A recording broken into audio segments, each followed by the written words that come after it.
over.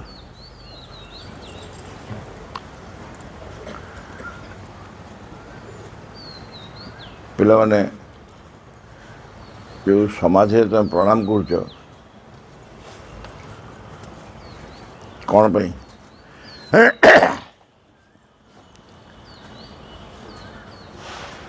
ଗୋଟେ ମାର୍ବୁଲ ପିଣ୍ଡିଥିଲା ମାର୍ବୁଲ ଗୋଟେ ପିଣ୍ଡି ନାହିଁ,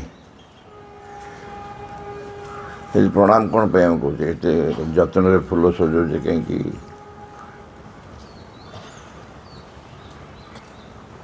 ଜାଣିନା ସମସ୍ତେ ମୁଣ୍ଡିଆ ମାରୁଛନ୍ତି, ଆମେ ମାରି ଦେଉଛୁ। ଆମ କାଲିଠୁ ମୁଁ ଯେଉଁଠି ମୁଣ୍ଡିଆ ମାରିବ ସେଠି ମାରିବ ନା। ସମାଜକୁ ଆମେ କ'ଣ ବୁଝିଛୁ? ସମାଜରେ ପ୍ରଣାମ କରାଯାଉଛି, କରିଦେଲୁ। ମେଡ଼ିଟେସନ୍ ସରିଲା, ମେଡ଼ିଟେସନ୍ ସେଇଠି କାହିଁ କରାଗଲା? ଏଠି କରାଗଲାନି, ଆଉ ବିଭିନ୍ନ ଜାଗାରେ ଅଛି କରାଗଲାନି, ସେଇଠି କାହିଁ କରାଗଲା? କ'ଣ ଇମ୍ପୋର୍ଟାନ୍ସ କ'ଣ ଅଛି, କ'ଣ ଗୁରୁତ୍ୱ ସମାଜରେ ଅଛି ଯେଉଁଥିପାଇଁ ତାକୁ ଏତେ ମର୍ଯ୍ୟାଦା ଦିଆହେଉଛି, ଏତେ ସମ୍ମାନ ଦିଆହେଉଛି? କ'ଣ ପାଇଁ? କି କହିଲେ ଶ୍ରୀଅରବିନ୍ଦଙ୍କ ଦେହାଂଶ ଅଛି।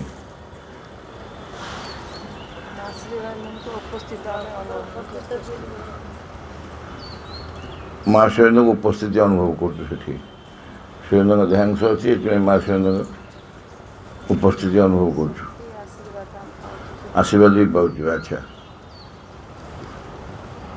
ଆଉ କ'ଣ କିଏ ଜାଣିଛ? ଦେହାଂଶ ମାନେ କ'ଣ? ଆକ୍ଚୁଆଲି ଆମେ ସାଧୁସନ୍ଥ ତ ଆଉ ଗୋଟେ ଦଳ, କିନ୍ତୁ ଆମେ ଯାହାକୁ କହୁଛୁ ଶ୍ରୀଅରବିନ୍ଦ ବୋଲି, ସେ ହେଉଛନ୍ତି ଅବତାର। ଅବତାର ମାନେ ସ୍ୱୟଂ ଭଗବାନ। କୁହାଯାଏ କୃଷ୍ଣ ହେଉଛନ୍ତି, କୃଷ୍ଣଙ୍କ ପରବର୍ତ୍ତୀ ସ୍ତରର ଅବତାର ହେଉଛନ୍ତି ଶ୍ରୀଅରବିନ୍ଦ, ଏବଂ ଲାଷ୍ଟ ଅବତାର। ତାପରେ ଆଉ ଅବତାର ଆସିବେନି, ତାଙ୍କୁ ଯୁଗ୍ମ ଅବତାର କୁହାଯାଉଛି। ଦୁଇ ଜଣ, ମା ଓ ଶ୍ରୀଅରବିନ୍ଦ ମିଶିକି ଅବତାର। କୃଷ୍ଣଙ୍କର ଯେଉଁ ସାଧନାର ସ୍ତର ଥିଲା, ସେ ହେଉଛି ଅଧିମାନ ସ୍ତର। ମନର ସର୍ବୋଚ୍ଚ ସୀମା ହେଲା ଅତିମାନ, ତା ପୂର୍ବଟା। ଏବଂ ଶ୍ରୀଅରବିନ୍ଦ ହେଲେ, ମା ଶ୍ରୀଅରବିନ୍ଦ ହେଲେ ଅତିମାନ ସ୍ତର। ମା ଶ୍ରୀଅରବିନ୍ଦ ହେଉଛନ୍ତି ଶେଷ ଅବତାର। ଶେଷ ଅବତାର, ତାପରେ ଅବତାର ଆସିବେନି, ଘୋଷଣା ହେଇଯାଇଛି, କୁହାହେଇଗଲା। ଆଜି ବିଷୟ ହେଉଛି ଆମର ଶ୍ରୀଅରବିନ୍ଦଙ୍କ ଦେହାଂଶ। ଶ୍ରୀଅରବିନ୍ଦଙ୍କ ଦେହାଂଶକୁ କାହିଁକି ଏତେ ମର୍ଯ୍ୟାଦା ଦେବେ?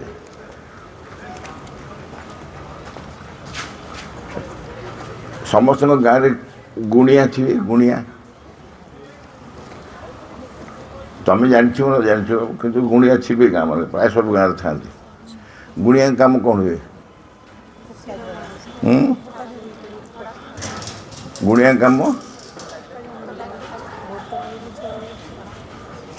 ହଁ ସେଇଭଳିଆ। ମାନେ ଯଦି କାହାର ଠିକ୍ ଗୁଣି ଲାଗିଥିବ, ମାନେ ପ୍ରେତ ଫେତ ଲାଗିଥିବ, ଭୂତ ଲାଗିଥିବ, କି ସେମିତି ହେଇଥିବ, ସେ ଗୁଣି ମାଧ୍ୟମରେ ତାକୁ ଛଡ଼େଇବେ। ତାଙ୍କର ସେ ସାମର୍ଥ୍ୟ ଥାଏ। ଆଉ ଗୋଟେ କାମ ବି ସେମାନେ କରନ୍ତି। ଆଉ ଗୋଟେ ସାମର୍ଥ୍ୟ ଗୁଣିଆଙ୍କର ଥାଏ। ସେମାନେ କ'ଣ, ସେମାନେ ଚାହିଁଲେ ତମ ଧିଏରେ ଭୂତ ଲଗେଇଦେବେ, ତମ ଘରେ ଗଣ୍ଡଗୋଳ କରି ପକାଇବେ। କେମିତି କରନ୍ତି?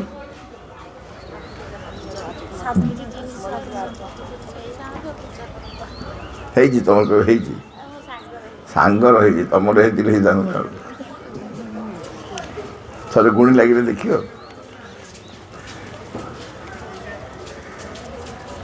ସେମାନେ କ'ଣ କରନ୍ତି? ଯାହାକୁ ହଇରାଣ କରିବାକୁ ଚାହିଁବେ,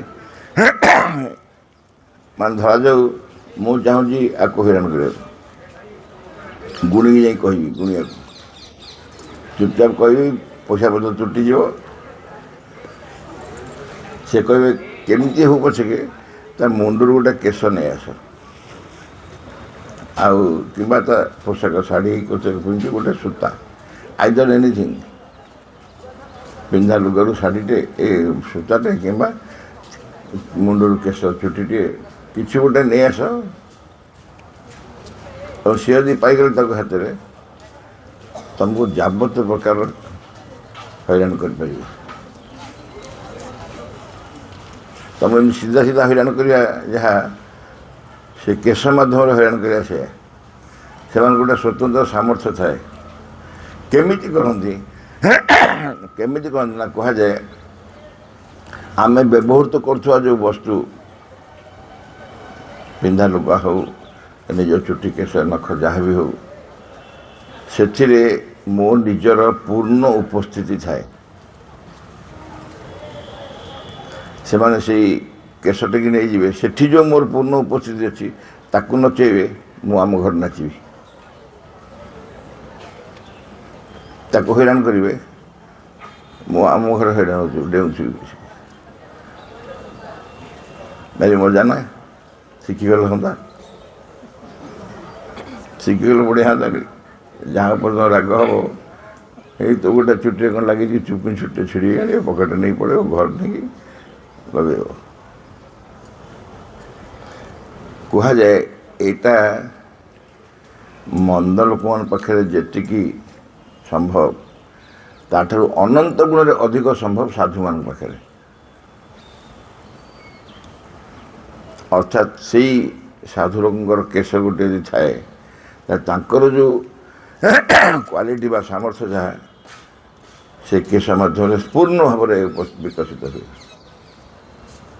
କୁହାଯାଏ ସେଥିରେ ପୂର୍ଣ୍ଣ ଉପସ୍ଥିତି ଥାଏ, କଂକ୍ରିଟ୍ ପ୍ରେଜେନ୍ସ, ଓଡ଼ିଆରେ ହେବ ଜାଗ୍ରତ ଉପସ୍ଥିତି। ସବୁ ଯେତେ ଆମେ ସମାଧି ମନ୍ଦିର ଯେଉଁଠି ଯେଉଁଠି ଅଛି, ସବୁ ସମାଧି ଭିତରେ ପ୍ରଭୁଙ୍କର କେଶ ଆଉ ନଖ ଅଛି। ଏ କେଶ ଆଉ ନଖ କୌଣସି ଧାରାରେ କେମିତି ସଂଗ୍ରହ କରିଛନ୍ତି, ଆଗେ ପଣ୍ଡିତରୁ ଡାଇରେକ୍ଟ ଆସୁଥିଲା, ତାପରେ ଅନ୍ୟ ବିଭିନ୍ନ ସୂତ୍ରରୁ ଆଣୁଛନ୍ତି। ଏ ନୁହେଁ, ସେ ଯେଉଁ କେଶ ଆଉ ନଖ ରଖା ହୁଏ ରିଲିକ୍ସ ଭିତରେ ଥାଆନ୍ତି। ଏବଂ ଯେହେତୁ ସିଏ ହେଲା ଶ୍ରୀ ଅରବିନ୍ଦଙ୍କର ଜାଗ୍ରତ ଉପସ୍ଥିତି, physical presence of Shri Aurobindo, Shri Aurobindo ହେଲେ ଅବତାର, ଏଇଟା ଅଟୋମେଟିକାଲି। ଆଷ୍ଟ୍ରୋଲୋଜି କହୁଛନ୍ତି ଗ୍ରହ ନକ୍ଷତ୍ର ଚଳନରେ ଅସୁବିଧା ପଡ଼େ ବୋଲି, ସେ ଭିନ୍ନ ଏକ ଶାସ୍ତ୍ର, ଗୁଣିଆର ପ୍ରୟୋଜନ ନାହିଁ। କିନ୍ତୁ ସେହି ସମୟରେ ଆଷ୍ଟ୍ରୋଲୋଜି ମାଧ୍ୟମରେ ଯେଉଁ ପ୍ରକାର ଆମର ଅବସ୍ଥା ହେଇଥାଏ, ଯଦି ଗୁଣିଆ ହାତରେ ଆମର ଏଇଟା ପଡ଼େ ଏବଂ ଗୁଣିଆ ଯଦି ଭଲ ଗୁଣିଆ ହେଇଥାଏ, ସେ ଆମକୁ ଉଦ୍ଧାର କରିଦେଇପାରିବ। ସେହି ପ୍ରକାର ଯେଉଁ କ୍ରିୟା ହୁଏ, ସୂକ୍ଷ୍ମରେ ମନ୍ଦ କ୍ରିୟା ସବୁ ଆମ ଉପରେ ହୁଏ, ଗୁଣିଆ ଉଭୟ ମାଧ୍ୟମ ଥାଏ, ଉଭୟ ଦାୟିତ୍ୱ। ଗୁଣି ଛଡ଼ନ୍ତିନି, ଭୂତ ଛଡ଼ନ୍ତି, ପୁଣି ସେମାନେ ତ ସେଇ ବାଟେ ଛଡ଼ନ୍ତି। କିଛି ଗୋଟେ ଆମ ପାଖରୁ ଫୁଲ ଫୁଲ ନେଇ କ'ଣ ଗୋଟେ ଛଡ଼େଇଦେବେ। କିନ୍ତୁ ଅସଲ କଥା ହେଉଛି ଆମେ ଯେଉଁ ଦେହାଂଶ କଥା କହୁଛୁ ଶ୍ରୀ ଅରବିନ୍ଦଙ୍କର, ବିଶେଷ କରି ଶ୍ରୀ ଅରବିନ୍ଦଙ୍କର, କୌଣସି କୌଣସି ଜାଗାରେ ମାଆଙ୍କର ବି ରଖିଛନ୍ତି, କିନ୍ତୁ ଏନିୱେ, କିନ୍ତୁ ଶ୍ରୀ ଅରବିନ୍ଦ ମା ଥିଲାବେଳେ ଶ୍ରୀ ଅରବିନ୍ଦଙ୍କର ଦେହାଂଶ ଦେଇଥିଲେ, ତେଣୁ ତାକୁ ହିଁ ଆମେ ବାସ୍ତବ ପ୍ରକୃତ ରଖାଯିବା କଥା ବୋଲି ଜାଣିଛୁ। ଯେ ନିଜର ଶ୍ରଦ୍ଧା ବଳରେ ମାଆଙ୍କର ନେଇ ରଖିଲେ କି ଯାଏ ସେମିତି। ଆମମାନେ ସବୁ ଆଶ୍ରମରୁ ଯେତେବେଳେ ବଣ୍ଟା ହେଇଯାଏ ପାଇନୁ କି, ଆମ ପାଖେ ଅଛି ମାଆଙ୍କର ଶାଢ଼ୀ ଅଛି, ଶ୍ରୀ ଅରବିନ୍ଦଙ୍କର ଧୋତି ଅଛି। ଏବେ ତ ବଣ୍ଟା ହେଇଥିଲା ଶ୍ରୀ ଅରବିନ୍ଦଙ୍କର ଯେଉଁ ତକିଆର ତୁଳା ବଣ୍ଟା ହେଇଥିଲା, ମିଳିଛି, ସମସ୍ତେ ଯେଉଁ ଯାଇଥିଲେ ପଣ୍ଡିତ ଦିଆହେଇଛି। ସେଥିରେ ପୁରା physical presence of Shri Aurobindo. କୌଣସି ବସ୍ତୁ ବିଶେଷତା ଯେଉଁଟା ସବୁବେଳେ ବ୍ୟବହାର କରନ୍ତି, ସବୁବେଳେ ବହୁତ ବେଶୀ। ଏଇ ଦେହାଂଶ ପାଖରେ, ଦେହାଂଶ ଯାହା ଆମ ପାଇଁ, ଶ୍ରୀ ଅରବିନ୍ଦ ଫିଜିକାଲ ଯାହା ସେ ଜାଗ୍ରତ ଉପସ୍ଥିତି। ଜାଗ୍ରତ ଉପସ୍ଥିତି ଅର୍ଥାତ୍ ଶ୍ରୀ ଅରବିନ୍ଦଙ୍କୁ ଆମେ ଯେଉଁଥିପାଇଁ ପ୍ରାର୍ଥନା କରିବୁ, ଯେଉଁଥିପାଇଁ ଆରାଧନା କରିବୁ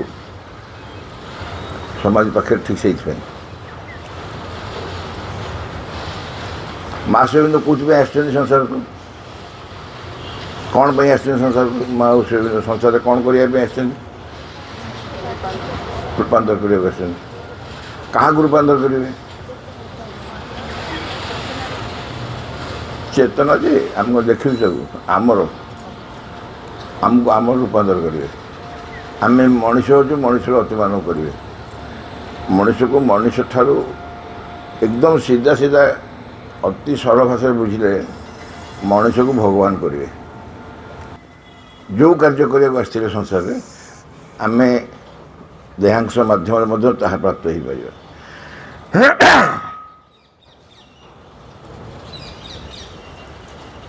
ଏବଂ ତା ଭିତରେ ଆମେ ଶ୍ରୀ ଅରବିନ୍ଦଙ୍କୁ କହିଲା ଭଳିଆ କହିପାରିବା। କିନ୍ତୁ ଯେଉଁ ଜିନିଷ ଆମେ ସାଧାରଣ ଦେବାଦେବୀଙ୍କଠୁ ବି ପାଇବୁ, ଯେଉଁ ଦେବାଦେବୀମାନେ ଏପର୍ଯ୍ୟନ୍ତ ବି ଅଛନ୍ତି ସଂସାରରେ ପୂଜା ହେଉଛନ୍ତି, ତାକୁ ଲୋକ ପୂଜା କରୁଛନ୍ତି, ସେ କିଏ ପୂଜା କରିବାରେ ଆମର ଆପତ୍ତି ନାହିଁ। ଏବଂ ତାଙ୍କର ଯେଉଁ ସାମର୍ଥ୍ୟ ବି ଦେଇଥିଲେ, ଭଗବାନ ତାଙ୍କୁ ଯେଉଁ ସାମର୍ଥ୍ୟ ସବୁ ଦେଇଥିଲେ, ସେ ଅଲ୍ ଟାଇମ୍ସ ଟୁ କମ୍ ତାଙ୍କ ପାଇଁ ସବୁବେଳେ ରହିବ ସେ ସାମର୍ଥ୍ୟ। ଯେ ଯାହା ଦାୟିତ୍ୱ ନେଇକି ଆସିଛନ୍ତି ସଂସାରକୁ, ସେ ସବୁ ତାଙ୍କ ପାଖରେ ରହିଛି। ଏବଂ ସେଥିପାଇଁ ଆମେ ସେମାନଙ୍କୁ ଅର୍ଥ ପାଇଁ ହେଲେ ଲକ୍ଷ୍ମୀ ପୂଜା କରୁଛୁ, ଜ୍ଞାନ ପାଇଁ ହେଲେ ସରସ୍ୱତୀ ପୂଜା କରୁଛୁ, ମଙ୍ଗଳ ପାଇଁ ହେଲେ ଗଣେଶଙ୍କୁ ପୂଜା କରୁଛୁ, କାହାକୁ କେଉଁଥିପାଇଁ ପୂଜା କରୁଛୁ। ସେମାନଙ୍କର ସେ ଯେଉଁ ଦାୟିତ୍ୱ ସେଇଟା ଆକ୍ଚୁଆଲି ଡାଇରେକ୍ଟଲି ଫ୍ରମ୍ ଲର୍ଡ଼, ଭଗବାନଙ୍କୁ ସେମାନେ ଆଣିଛନ୍ତି। ଭିନ୍ନ ଭିନ୍ନ ପ୍ରକାର ଦେବତାମାନେ ଅଛନ୍ତି। ସେ ପବନ ଦେବତା, ଅଗ୍ନି ଦେବତା, ଆଉ କେଉଁ ଦେବତା, ଅଗ୍ନିର ଦାୟିତ୍ୱ ଅଗ୍ନି କାମ କରିବ, ପବନର ଦାୟିତ୍ୱ ପବନ କାମ କରିବ, ସେମାନଙ୍କର। କିନ୍ତୁ ମା ଶ୍ରୀ ଅରବିନ୍ଦଙ୍କର ସେଥିରେ ବିଶେଷ ଆଗ୍ରହ ନାହିଁ। ମାନେ ଆଗ୍ରହ ନାହିଁ ମାନେ ସେ କାର୍ଯ୍ୟ ଯିଏ କରୁଛନ୍ତି। କିନ୍ତୁ ଏଭଳି ଗୋଟେ କାର୍ଯ୍ୟ ସେମାନେ କରିବେ ବା କରିପାରିବେ ବା କରୁଛନ୍ତି, ତାହା ହେଉଛି ସେସବୁ ଆବଶ୍ୟକତା ପଡ଼ିବନି। କ'ଣ ବୁଝିହେଲା କି ନାହିଁ? ତୁମେ ଏଠୁ ଦିଲ୍ଲୀକି ଯିବା ପାଇଁ ଟିକେଟ୍ କରିବ ଟ୍ରେନରେ।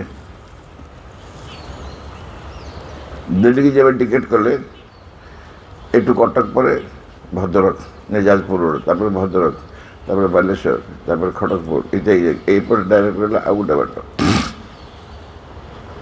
ଖଡ଼ଗପୁର ପରେ ପୁଣି ଟାଟା ଫାଟା ଏମିତି ହେଇକି ଦିଲ୍ଲୀରେ ଯାଇ ପହଞ୍ଚିବ।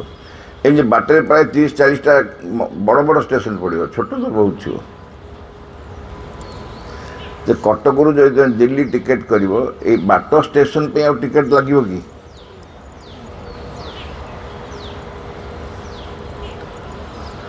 ତୁମ ଅପସନ୍ ପଚରା ହେଉଛି, ତେଣୁ ଦିଲ୍ଲୀ ଟିକେଟ୍ କରିବ ନା ବାଟ ଟିକେଟ୍ କରିବ? ଦିଲ୍ଲୀ ଟିକେଟ୍ କରିବ, କାହିଁକିନା ଏଇଟା ମାଗଣାରେ ମିଳିଯିବ, ବିନା ପଇସାରେ। ଟିକେଟ୍ କରିନି, ତେଣୁ ଟ୍ରେନରେ ବସିଛ, କେଉଁଠି ଯିବ ବାବା? ଦିଲ୍ଲୀ। ହଁ ବସିଛ, ବାଟ ଗୋଟେ ଷ୍ଟେସନ ପହଞ୍ଚିଲା, ମୁଣ୍ଡ କାଟି ପଡ଼ିବ, ତୁମେ କିଏ? ଆମେ କାନପୁର। ହଉ ଯା, ମୁଁ ତଣ୍ଠି କାମ ନାହିଁ, ଆମେ ଦିଲ୍ଲୀ ଯାଉଛୁ। ସେମିତି ଆମେ ଜୀବନ ବଞ୍ଚୁଛୁ। ହଠାତ୍ କିଏ କହିଲା ଯେ ଇଏ ଅର୍ଥ ଦେଇପାରିବେ, ମାନେ ଆମେ ତାଙ୍କଠୁ ଉପରେ ଅଛୁ, ଏ ଅର୍ଥ ଦେଇପାରିବେ, ଠିକ୍ ଅଛି ଅର୍ଥ ଦିଅନ୍ତୁ।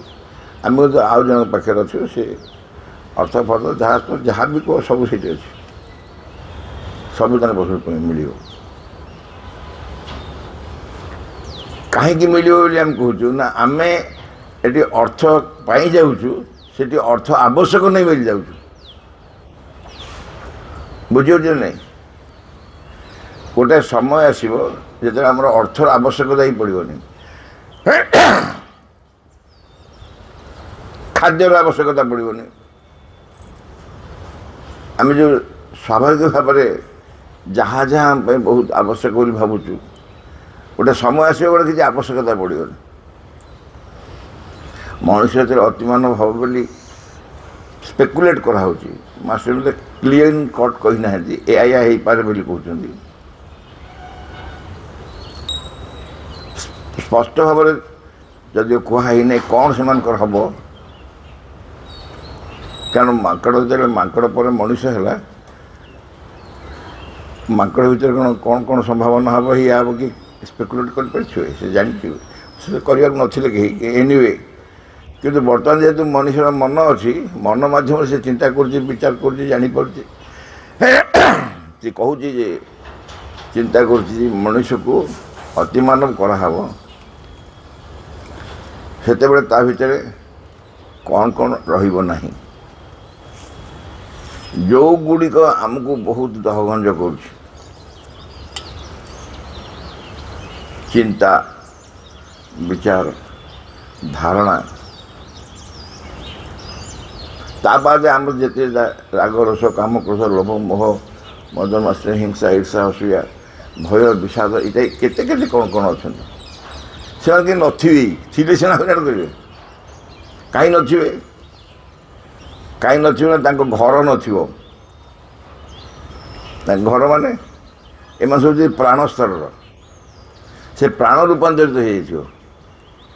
ପ୍ରାଣ ରୂପାନ୍ତରିତ ହେଇଗଲେ ପ୍ରାଣର ଯେଉଁ ଅରିଜିନାଲ ତା ଭିତରେ ଯେଉଁମାନେ ଥାଆନ୍ତି ସେମାନେ ସବୁ ବଦଳି ଯାଇଥିବ। ସେମାନେ ନଥିବେ, ସେମାନେ ବଦଳି ଯାଇଥିବେ।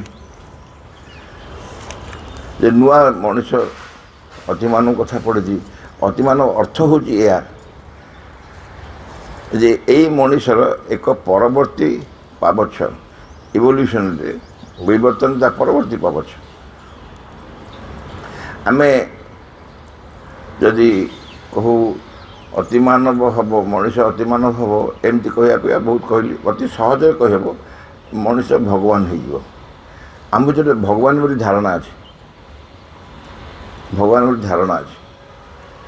ଧାରଣା ଅଛି, ଜ୍ଞାନ ନାହିଁ, ଗୋଟେ ଧାରଣା ଅଛି। ଭଗବାନଙ୍କୁ ଆମେ ଦେଖିଛୁ, ଜାଣିଛୁ, ତାଙ୍କ ସାଙ୍ଗେ ମିଶିଛୁ, ଗୋଟେ ଧାରଣା। ତାଙ୍କ ସାଙ୍ଗରେ ଏଇଭଳି ଆମେ ଭାବିଛି, ପଢ଼ିଛି, ଜାଣିଛି। ଏଇଭଳି ଆମର ବି ସେୟା ହେଇଯିବ। ଅନ୍ୟ ଦିନେ ଆଲୋଚନା ହେଇଥିବ ତୁମର କେଉଁଠି, ଆମେ ସେଠି ଆଲୋଚନା କରୁଛୁ ଯେ ମଣିଷର ସବୁଠାରୁ ବଡ଼ ସମସ୍ୟା ହେଲା ଦୁଃଖ, ରୋଗ, କଷ୍ଟ, ବାର୍ଦ୍ଧକ୍ୟ, ମୃତ୍ୟୁ ଇତ୍ୟାଦି। ଏଇସବୁ ଯେଉଁ ଆମ ଭିତରେ ଦୁର୍ବଳତା ଅଛି, ମଣିଷ ଯେତେବେଳେ ରୂପାନ୍ତର ହେଇଯିବ, ଅତିମାନବ ହେଇଯିବ, ଏଗୁଡ଼ା ତା ଭିତରେ କିଛି ରହିବନି। କାହିଁ ରହିବନି ନା ସେ ଏଲିମେଣ୍ଟ ଗୁଡ଼ାକ ରହିବେନି, ଟ୍ରାନ୍ସଫର୍ ହେଇଯିବେ। ଆମ ଭିତରେ ଯେଉଁ ଜାଗାରେ ଦୁଃଖ ଆସେ ସେ ଜାଗାଟା ନଥିବ, ଯେଉଁ ଜାଗାରେ କଷ୍ଟ ଆସେ ସେ କଷ୍ଟଟା ନଥିବ।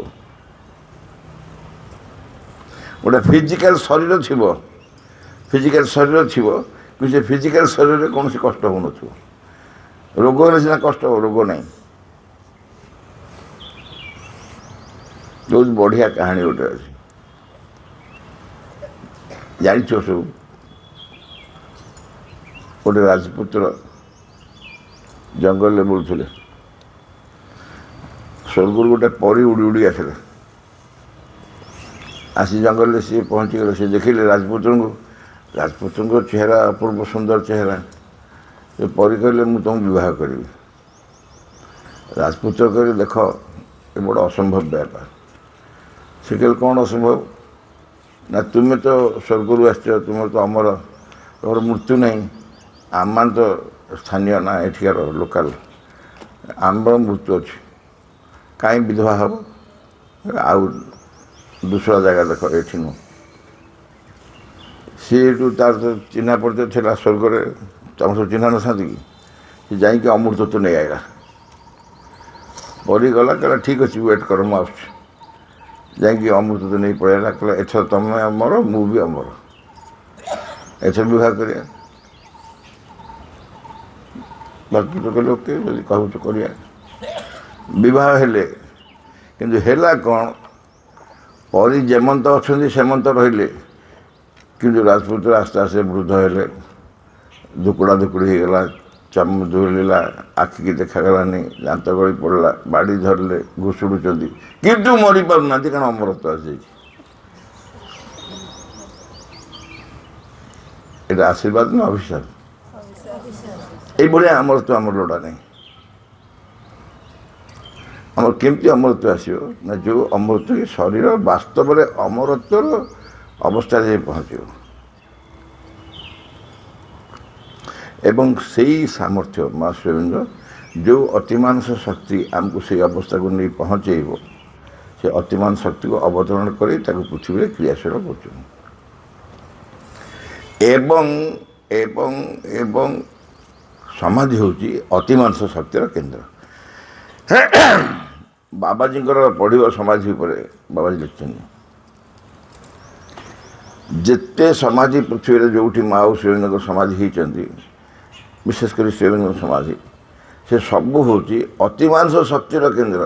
ଅର୍ଥାତ୍ ସେଇ ଜାଗାରେ ଆମର ଯଦି ସାମର୍ଥ୍ୟ ଥାନ୍ତା ଆମର ସ୍କିନ୍ରେ ସାମର୍ଥ୍ୟ ଅଛି ଉତ୍ତାପ ଜାଣିବା ଥଣ୍ଡା ଜାଣିବା କଷ୍ଟ ପାଇବା ଫିଲ୍ମ ଫୁଟିଲେ କଷ୍ଟ କାରଣ ସ୍କିନ୍ରେ ସାମର୍ଥ୍ୟ ଯଦି ଜାଣିପାରିବ ସେଇ ସାମର୍ଥ୍ୟ ଯଦି ଥାନ୍ତା ଆମେ ବୁଝିପାରନ୍ତେ ତାହେଲେ ଆମେ ସମାଜରେ ନିଶ୍ଚୟ ଜାଣିପାରନ୍ତେ ୟା ଭିତରେ ସେଇସବୁ ଶକ୍ତିର କେନ୍ଦ୍ର କି ଅତିମାନ ଶକ୍ତିର କେନ୍ଦ୍ର।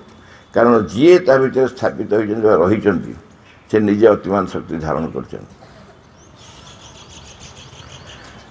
ବୁଝି ହେଲା ସ୍ୱତନ୍ତ୍ର କାହିଁ ଆମେ ଏଠି ମୁଣ୍ଡିଆ ମାରୁଛୁ ଆମେ ଭାବୁଛୁ ମୁଁ ପଚାରିଲି କାହିଁ ମୁଣ୍ଡିଆ ମାରୁଛୁ ଅଧିକାଂଶ କହିପାରୁନି ସମସ୍ତେ ମାରୁଛନ୍ତି ଆମେ ମାରିଦେଉଛୁ ଆମେ କ'ଣ ମନା କରୁନା ଆମେ କାଲିଠୁ ମାରିବୁନି ଭାବିଛୁ ଇଏ ସମୟ ସକାଳୁ କ'ଣ ଲାଇନ୍ ଯାଇ ମୁଣ୍ଡିଆ ମାରୁଛନ୍ତି ଏମିତି ନୁହଁ ସେମିତି କଥା ନୁହଁ। ସେ ହେଉଛନ୍ତି ସ୍ୱୟଂ ଅବତାର ଅବତାରଙ୍କ ଦେହାଂଶ ତା ଭିତରେ ଅଛନ୍ତି ଅବତାରଙ୍କ ଫିଜିକାଲ୍ ପ୍ରେଜେନ୍ସ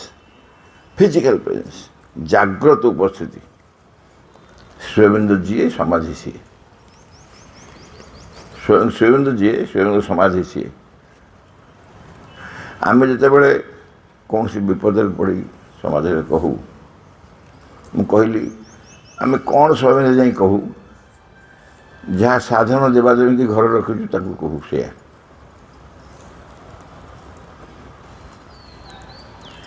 ମୁଁ କହିଲି ତୁମେ ଦିଲ୍ଲୀ ଟିକେଟ୍ କରିବ ନା ପାଖ ଟିକେଟ୍ କରିବ ସ୍ୱୟଂବିନ୍ଦୁକୁ ଯଦି ଆମେ ଯାଇ ମାଗିବା ଯେ କାଲି ସକାଳେ ରେଜଲ୍ଟ ବାହାରିବ ମୋ ପିଲାଟା ପାସ୍ ହେଇଯାଉ ଭଲ ଡିଭିଜନ୍ କରୁ ସମାଜ ଯାଇ କହିବା ହେଇଯିବ ସେଗୁଡ଼ାକ ଆମେ କହୁନୁ ବାୟାଁ ହାତ କା ଖେଳ ସେଗୁଡ଼ା କ'ଣ ଏମିତି ଆଖି ବୁଲେଇ ଦେଲେ ତାଙ୍କର ପୃଥିବୀ ବଦଳି ଯାଇପାରିବେ ସେଗୁଡ଼ା ବଡ଼ କଥା ନୁହଁ କିନ୍ତୁ ଯେଉଁଥିପାଇଁ ସିଏ ଆସିଛନ୍ତି ତାକୁ କେବେ ମାଗିବା ସେ ଜିନିଷ ତାଙ୍କଠୁ କେବେ ମାଗିବା ସେ ଆସିଛନ୍ତି ପୃଥିବୀରେ ମଣିଷକୁ ରୂପାନ୍ତରିତ କରିବା ପାଇଁ ମଣିଷକୁ ରୂପାନ୍ତରିତ କରି ଅତି ମାନବ କରିବା ପାଇଁ ଆସିଛନ୍ତି। ସମାଜରେ ମୁଣ୍ଡ ଥୋଇଲା ବେଳେ ଏଠି ତ ଖାଲି ସମାଜ ନାହିଁ ବହୁତ ଜାଗାରେ ଯେଉଁମାନେ ସବୁ ଆସିଛନ୍ତି ବିଭିନ୍ନ ଜାଗାରେ ସମାଧି ଅଛନ୍ତି ଯେଉଁ ଜାଗାରେ ସମାଧି ଅଛନ୍ତି କେହି କେବେ ଥରେ ବି ଭୁଲରେ ବି ମୁଣ୍ଡ ଥୋଇ କହିছে ପ୍ରଭୁ ମୋତେ ରୂପାନ୍ତର କରିଦିଅ ପ୍ରଭୁ ମୋତେ ରୂପାନ୍ତର କରିଦିଅ ମୋତେ ଅତିମାନ କରିଦିଅ ସେଇ ସାମର୍ଥ୍ୟ ତାଙ୍କର ଅଛି ପରା ତାକୁ ଦେବା ପାଇଁ ପରା ଆସିଛନ୍ତି ସିଏ ଯେଉଁଟା ସେ ଦେବା ପାଇଁ ଆସିଛନ୍ତି ତୁମେ ତାକୁ ନ ତୁମେ ଚିଫ୍ ମିନିଷ୍ଟର ଯାଇ କହିବ ମୋତେ ଗୋଟେ ସେଫ୍ଟି ପିନ୍ ଦିଅ ଚିଫ୍ ମିନିଷ୍ଟରକୁ ଆପଏଣ୍ଟମେଣ୍ଟ ମାଗିବ ଆପଏଣ୍ଟମେଣ୍ଟ ମିଳିବ କୁଆଡ଼େ ଆସିଥିଲ ନା ସାର୍ ଗୋଟେ ସେଫ୍ଟି ପିନ୍ ଦରକାର ଚିଫ୍ ମିନିଷ୍ଟରକୁ ସେଫ୍ଟି ପିନ୍ ମାଗିବା ପାଇଁ ଯିବ ଶିବବିନ୍ଦୁଙ୍କ ପାଖକୁ ଆମେ ଏଇସବୁ ଜିନିଷ ମାଗିବାକୁ କ'ଣ ପାଇଁ ଯିବା ଯାହା ମାଗିଲେ ଏଇସବୁର ଲୋଡ଼ା ନାହିଁ ଯାହା ମାଗିଲେ ବାକି ଯାହା ଆମେ ମାଗୁଛୁ ସବୁବେଳେ ସେ ଜିନିଷର ବସ୍ତୁର ଆବଶ୍ୟକତା ପଡ଼ିବ ନାହିଁ ସେ ତାଙ୍କୁ ମାଗିବ କାରଣ ଶିବବିନ୍ଦୁ ଆସିଗଲେ ଥରେ ଶିବବିନ୍ଦୁଙ୍କ ଭିତରେ ଥରେ ଆବିଷ୍କାର କରିନେ ମୋ ଭିତରେ ହୃଦୟରେ ଶିବବିନ୍ଦୁକୁ ଅନୁଭବ କରିନେବି ତାହେଲେ ମୁଁ ଜାଣିବି ଯେ ବାକି ଯାହା ଏପର୍ଯ୍ୟନ୍ତ ଖୋଜୁଥିଲି ସେସବୁ ସେଇ ମଣିଷମାନଙ୍କ ପାଇଁ ଲୋଡ଼ା ମଣିଷ ପରାବସ୍ଥା ଆମେ ସେ ଲୋଡ଼ା ନାହିଁ। ତେଣୁ ମନେ ରଖିତେ ପିଲେ ମୁଁ କହୁନାହିଁ ତୁମର ଦୈନନ୍ଦିନ ଆବଶ୍ୟକତା ଶିବବିନ୍ଦୁଙ୍କୁ ମାଗିବା ନାହିଁ ବୋଲି ସେ କଥା ମୁଁ କହୁନି ସେଇଟା କେମିତି ଆମେ ଯେତେବେଳେ ସାଧାରଣ ମଣିଷ ଇଂଲିଶ ଯାହାକୁ ଅର୍ଡ଼ିନାରୀ ମାଇଣ୍ଡ ବୋଲି କହିଲେ ଆମେ ସାଧାରଣ ମଣିଷ ହେଇକି ଅଛୁ ଆମର ଏଇସବୁ ଆବଶ୍ୟକତା ରହିବ ଆମେ ତ ଖୋଜିବୁ ନା କାହାକୁ ମା କହିଲେ ମୋତେ ମାଗିବୁ କାହିଁକି ଆଉ କାହାକୁ କାହିଁ ମାଗିବୁ ମୋତେ ମାଗିବୁ ମା କହିଲେ ମୋତେ ମାଗିବୁ ବୋଲି ଆମେ ମାଗୁଥିବୁ ଖାଲି ସେ ହିଁ ମାଗି ଚାଲିଥିବୁ ନା ଯେଉଁଥିପାଇଁ ମା ସଂସାରକୁ ଆସିଛନ୍ତି ତାହା ବି ମାଗିବୁ ଅତି ଅତି ସରଳ କଥା ହେଉଛି ଥରେ କେବେ ମାଆ କହୁଛୁ ମା ମୁଁ ତୁମକୁ ଭିତରେ ଚାହେଁ, ମୋ ଭିତରେ ତୁମେ କେଉଁଠି ଅଛ, ମୁଁ ତୁମକୁ ଚାହୁଁଛି, ଖୋଜୁଛି, ମୋର ଦରକାର ତୁମେ, ମୋର ଆଉ କିଛି ଦରକାର ନାହିଁ, ମୁଁ ତୁମକୁ ହିଁ ଖୋଜୁଛି ମୋ ଭିତରେ। ଆମ ଭିତରେ ସେଇ ବ୍ୟାକୁଳତା ଲୋଡ଼ା। ତୁମେ ଦେଖିବ ତୁମେ ପ୍ରକୃତରେ ସତରେ କି କାଲି ସନ୍ଧ୍ୟାରେ ଯେଉଁ ମିଟିଂ ଥିଲା ହୁଆ ମାଇ ମୁଁ କିଏ ଆର ପରିଚୟ ପାଇଯିବ ତ ସତରେ ଯେ ପ୍ରକୃତରେ ମୋ ମା' କିଏ, ମୁଁ କାହା ସନ୍ତାନ, ମୋ ମା' କିଏ ପ୍ରକୃତରେ। ଆମେ ସ୍ୱାଭାବିକ ଭାବରେ ଅତି ସହଜରେ ମା' ବୋଲି ଯେଉଁ କହିଦେଉଛୁ ସେଠି ହିଁ ବାସ୍ତବିକ ସତ୍ୟ। ଆମେ ସ୍ୱାଭାବିକ ଭାବରେ ମା' ବୋଲି ସରଳ ଭାବରେ ମା'ଙ୍କୁ ଯଦି ମା' ବୋଲି କହିଦେଉଛୁ, ସେଇ ମା' ହେଉଛନ୍ତି ସିଏ ଏମିତି ଜଟିଳିଆ ମା' ନୁହନ୍ତି। ଆମେ ବହୁତ ଜାଗାରେ ମା'ମାନଙ୍କୁ ଦେଖୁଛୁ, ଦୁର୍ଗା ମା'ଙ୍କୁ ଦେଖିଲା ବେଳେ କେତେ କାଳୀଙ୍କୁ ଦେଖୁ, ବୋପା କାଳୀଙ୍କୁ ଦେଖିଲେ ତ ଛାଡ଼, ବିଭିନ୍ନ ଭିନ୍ନ ରୂପରେ ମା'ଙ୍କୁ ଦେଖୁଛୁ ଆମେ। ମା'ଙ୍କର ବହୁତ ଶକ୍ତି କୁହାଯାଇଛି, ଏମାନେ ସବୁ ସେଇ ଶକ୍ତି ନୁହଁ। ମା' ଯେଉଁ ଚତୁଃଶକ୍ତି କଥା କୁହାଯାଇଛି, ମହାକାଳୀ, ମହାଲକ୍ଷ୍ମୀ ଇତ୍ୟାଦି, ଆମେ ଯେଉଁ କାଳୀ ପୂଜା କରୁଛୁ ସେଇ ମହାଶକ୍ତି ନୁହନ୍ତି। କାଳୀ ପୂଜା କାଳୀ ଅଛନ୍ତି, କିନ୍ତୁ ମହାକାଳୀ ଭିନ୍ନ, ମହାଲକ୍ଷ୍ମୀ ଭିନ୍ନ, ମହାସରସ୍ୱତୀ ଭିନ୍ନ, ଏମାନେ ସବୁ ଭିନ୍ନ, ସେମାନଙ୍କଠାରୁ ଭିନ୍ନ। ଏ ହେଉଛି ସ୍ୱୟଂ ରୂପାନ୍ତରକାରିଣୀ ମା'ଙ୍କର ଶକ୍ତି ସବୁ ସେମାନେ ଗୋଟେ ଗୋଟେ, ଯିଏକି ଆମକୁ ରୂପାନ୍ତର କରିପାରିବେ। ତେଣୁ ଆମେ ଯେଉଁ ସମାଧିରେ ପ୍ରଣାମ କରୁଛୁ, ଚେଷ୍ଟା କରିବ ନ୍ୟାଚୁରାଲି ବହୁତ ଜଞ୍ଜାଳ ଭିତରେ ଆମେ ବଞ୍ଚୁଛୁ, ବହୁତ ସମସ୍ୟା ଭିତରେ ବଞ୍ଚୁଛୁ, ବହୁତ ଅସୁବିଧା ଭିତରେ ବଞ୍ଚୁଛୁ, ଏଥିରେ କୌଣସି ସନ୍ଦେହ ନାହିଁ। କେହି ବି ଜଣେ ନାହିଁ ଏଥିରୁ ମୁକ୍ତ। ସେଥିପାଇଁ ବିକଳ ଯେଉଁଠି ସୁଯୋଗ ପାଉଛୁ କହିଦେଉଛୁ, ଯେଉଁଠି ସୁଯୋଗ ପାଉଛୁ। ଜଣେ ଭଦ୍ରଲୋକ ଆସି କହିଲେ କ'ଣ ହେଲା ଭାଇ ନା ଟ୍ରାନ୍ସପୋର୍ଟଟା ବହୁତ ଦିନ ହେଲାଣି ପଡ଼ିକି ରହିଛି, ହେଇପାରୁନି ଟିକେ କାହିଁକି। ମୁଁ କହିଲି ଟ୍ରାନ୍ସପୋର୍ଟ କାହାକୁ କହିଲ ନା ଆପଣଙ୍କୁ ମୁଁ କେଉଁଠି କାହାକୁ କହିବା ପାଇଁ କହିବ ନା ଆପଣ ମା'ଙ୍କୁ କହିଦେବେ ନା କ'ଣ ବୁଝିହେଲା, ଆପଣ ଟିକେ ମା'ଙ୍କୁ କହିଦେବେ ନା।